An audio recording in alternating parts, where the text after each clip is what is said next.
Hello my dear lovely students, আমরা যারা speaking নিয়ে ভয় থাকি, স্পিকিং ডেভেলপ করার সবচেয়ে বড় টিপসটা এখন তোমাদের দিতে যাচ্ছি। ওয়েলকাম টু ফ্লুয়েন্ট ইংলিশ, যেখানে ইংলিশের চর্চা করা হয় চমৎকারভাবে।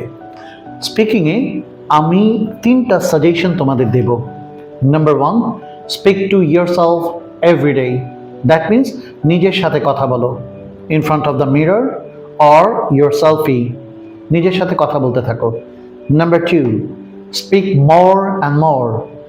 বেশি বেশি করে কথা বলো, বেশি বেশি করে কথা বলো, যেন স্পিকিংটা তোমার একটা অভ্যাসে পরিণত হয়। Number 3, speak more and more and মোর। দেখো, এই 3টা কারণের মধ্যে প্রত্যেকটাই কিন্তু আমি বলেছি speak, speak and speak. That means there is no alternative of speaking for developing yourself in IELTS speaking. Therefore, every day, keep aside 30 minutes for your speaking and keep practicing. প্রতিদিন 30 মিনিট নিজের সাথে, অ্যাপসের সাথে অথবা যেভাবেই হোক speaking practice করতেই হবে।